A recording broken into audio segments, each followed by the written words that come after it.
Hey everyone, welcome to Great Northern Cascade Division at N-Scale. It's been a little bit of a while since I did an actual layout update. I did a quick catch-up a week or so ago just to let people know how things are going after surgery. It's been well over 2 months since I had elbow surgery, so the last couple of weeks or so I've been slowly back down here in the layout. So in the previous video, right before surgery, we had all of the track cut for King Street Station. We had it wired in place, nothing was glued, but I had it wired just so that we could move some trends around. That was very cool. In the last couple of weeks, 3 weeks or so, as I've been slowly coming back after surgery, all of that track is now glued down in place. I also then went ahead and did Union Station, so we got 3 platforms in for Union Station. That's all wired in, that's all glued down.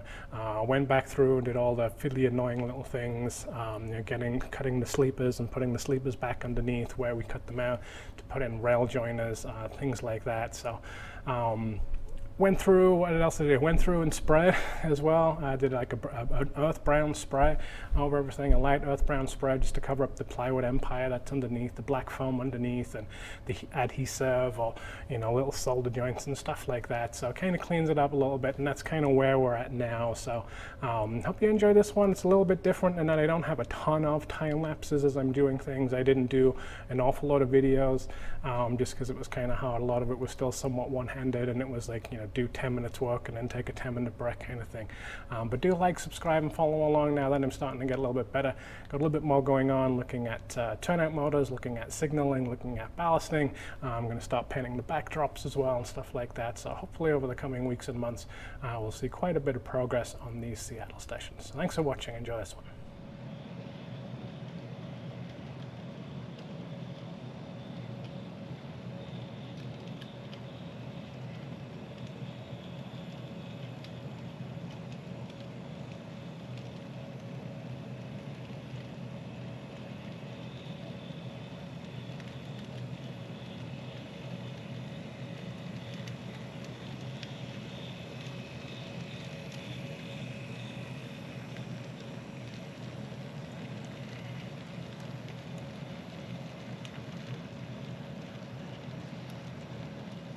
So I haven't really cleaned anything up, but all of the track now is down and in place for Union Station, which is this near side one that ends up splitting into 3 different platforms.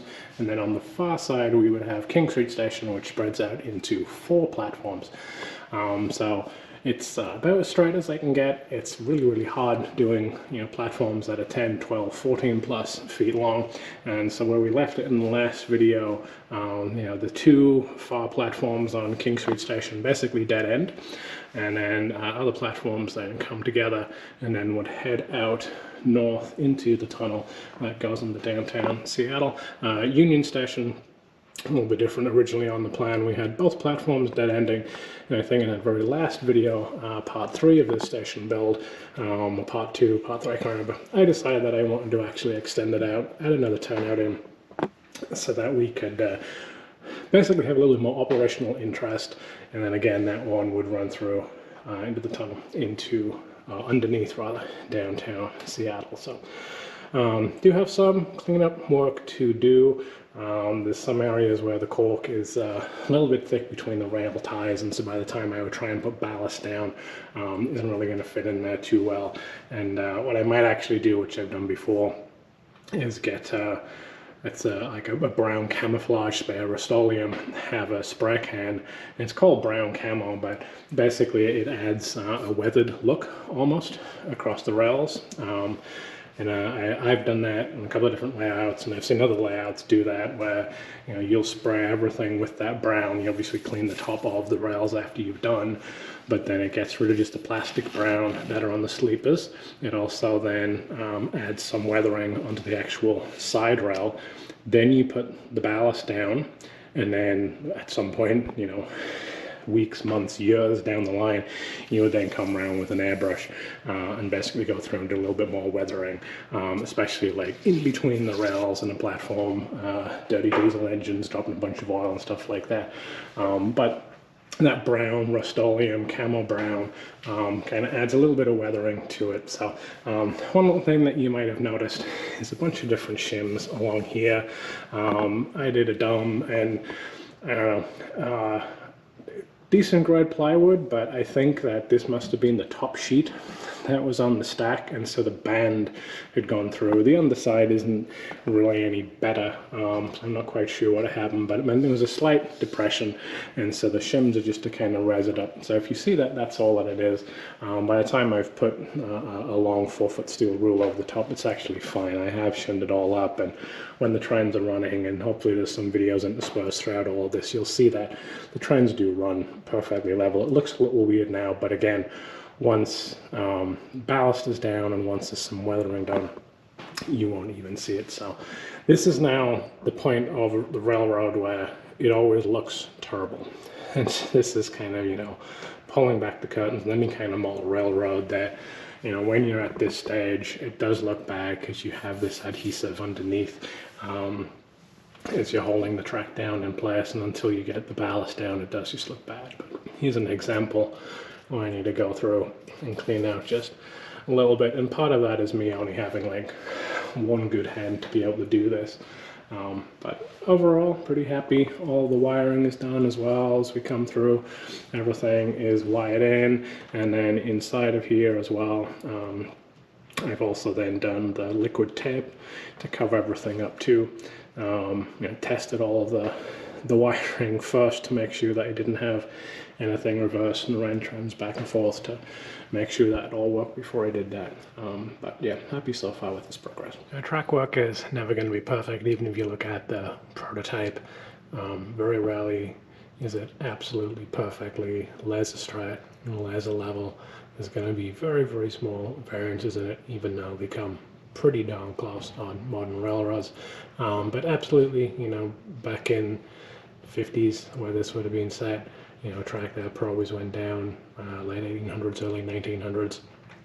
It was not going to be quite that. So you can drive yourself nuts in trying to get these platforms absolutely perfectly straight. And these are really some of the few areas where you do have to spend that extra time. The yards are going to be other ones, but otherwise we're not going to have a lot of perfectly dead straight running. And some of these platforms, for some kind of context, are also 12 to 14 feet in length. So I think the whole station area itself ends up about 20 feet in total. So what I have is what's called the eyeball test, where I go through, I've got laser levels to try and keep it straight. I also then have a 9-foot length of aluminum C-channel that's flat, and try and line up with that. And you know, the last thing that I then do is what we're going to do and show here, which I did as I went along when I was, you know, gluing the track down, is this eyeball test of, okay, what about when the train actually runs? What does it look like as you walk alongside it and you kind of see it next to you? Is it going up and down? What's it like when you're looking straight at it? Is it kind of going wibbly wobbly, knocking the train over? Is it kind of going wibbly wobbly along the way?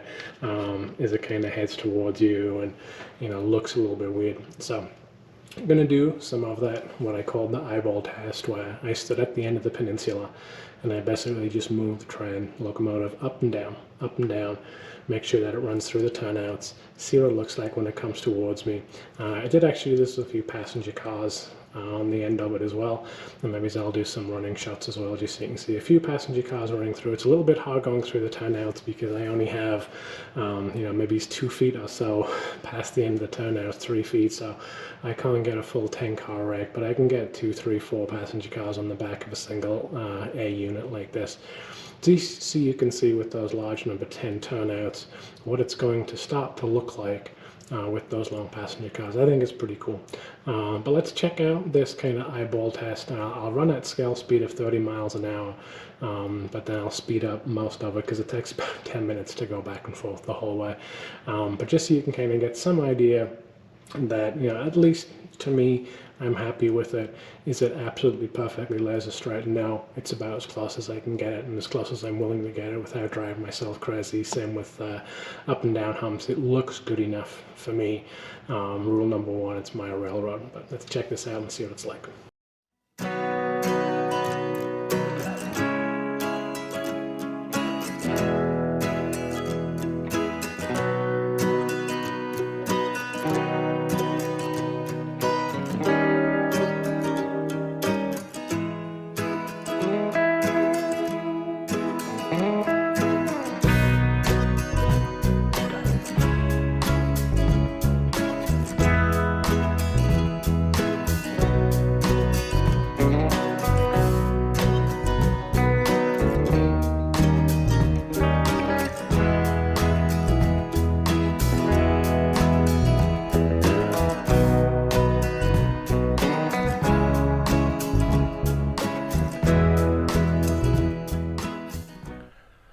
so what do we got going on here? Everything is now kind of cleaned up in terms of where there were little bits of that adhesive that's come through. Cut in some sleepers out of styrene and maybe some gaps where I hadn't done a great job. Not too many, but there was a few where the rail gap got a little bit more than just an expansion joint. But then also had been putting brown sleepers back in place that get cut out where the rail joiners go. So if you come in real close, you can just about see it's being cut out. And then rail joiner goes in, and so then you have to kind of cut out kind of the edges of those sleepers so that they'll go back in. But everything is cleaned up. Everything now has sleepers back in place, or some of those styrene sleepers, just because it was a pain in the butt trying to cut. So most of the long sections I just cut styrene sleepers, and once they're painted, once they're ballasted, you won't really even notice that that's going on. So what's going to happen now is I'm going to spray this with Rust-Oleum brown camouflage paint, and you can do any kind of color, but all I'm wanting to do is just kind of give kind of a base coat, so that if there is any kind of gap when ballast goes down, because I don't want it super thick in this platform area, it's not going to leave just like the black foam, or it's not just going to leave the bare plywood exposed. Have a little bit of brown down on there instead. Really quick and easy, and then do it in small sections, and as you go, we'll kind of clean up the top of the rail just with paper towel so that the paint isn't going to hang out there. I've done this a number of times. I've seen this done a number of times. Like it's a little bit dicey to do down the basement and got ventilation going, so hopefully it's not too bad with the fumes, but do take care if you try and do something like this. And like I said, once the ballast goes down, it really then cleans everything up. You can't really see too much of what's been going on underneath, and then we'll then at some point go back through with an airbrush and weather it a little bit more. But it's just to give a little bit of base weathering, get rid of that kind of shine on the rail, dull it down just a little bit, so that once you're running trains and it's however long, probably years before I would then come back with an airbrush and actually do a little bit of weathering and oil stains and rust stains and stuff like that. At least there's a little bit of a finish to it. So let's give that a shot.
So hopefully that little bit of time lapse kind of helped understand what was going on here. In terms of what was the pen, like I had said before, you might not have caught it. I used the Rust-Oleum camouflage brown. Other colors that you can go for, but I've seen this used a lot. I've used it a lot on layouts before, and it gives a fairly nice earth brown color. Not trying to be perfect here, not trying to cover everything. You can still see, in the middle, plywood is showing through even as you come down on the side.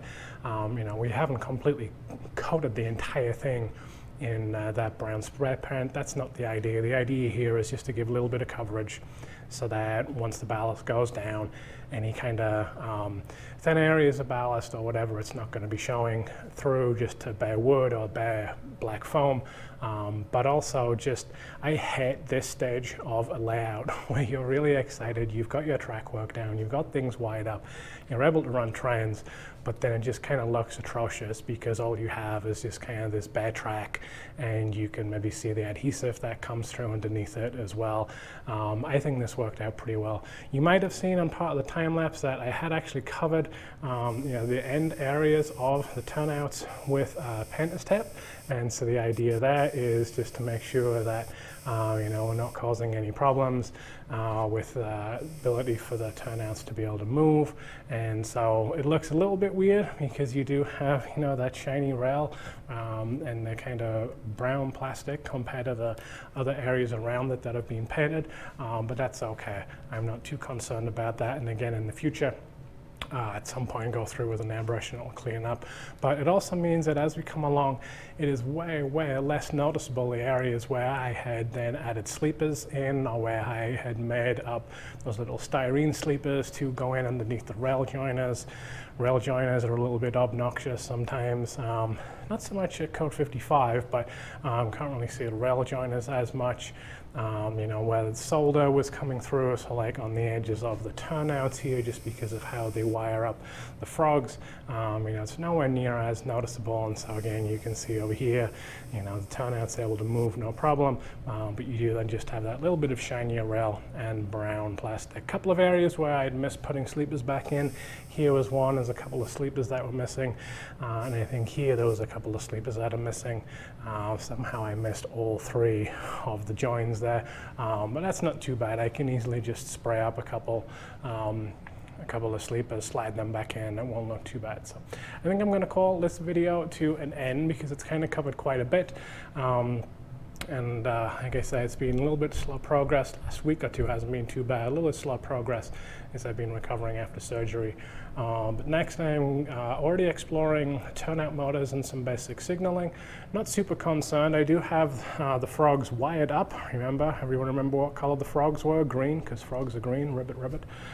So they are wired up. Not too concerned about needing to put turnout motors in. Pretty much all of my locomotives are multi-wheel pickups, so they have no problem going through these turnouts even though the frogs aren't wired. But I would like to get that in so that we can have the frogs powered up as well, so that we're not doing hand of God where we come down and throw the turnouts by hand. I did have some of the Caboose Industries ground throws. They're way too big, even though they're meant to be for end scale, they're way too big to go on here. The end scale ground throws would work fine on HO scale, to be quite frank. So a little bit disappointed with that. But also then figure out just basic signaling. So I've been doing some of that. It's been a little bit of an effort and frustration, not so much with the actual turnout motors themselves, just with some of the Digitrack stuff around signaling, but I want to cover that in an upcoming video. So hope you've enjoyed this one. Again, some people get a little bit heated when I've done layout videos before, where I've then gone and then done this brown spray. So if it's not for you, it's not for you. If you're okay looking at the bare plywood, if you're okay looking at adhesive and stuff like that, more power to you. My just OCD brain can't really take it. And yes, there are different color caulks that you can get. I've seen people that they use a caulk underlay, and so then they use a brown caulk when they then do the adhesive, and they say that doesn't look as bad. And it's like, yeah, sure, but for me, this is how I do it. As long as you do it in those 3 4-foot sections, short sections like you saw in the time lapse, and then go through and clean it real quick, no problem. And then I went back over once everything dried with a track rubber, a Bright Boy, just to shine the top back up again, and trends run back and forth on this, no problem. So I guess I hope you've enjoyed this one. I'll be back soon looking at some of that turnout and signaling stuff. Please do like, subscribe, and follow along so you can check that one out. I'll talk to you again soon. Bye-bye.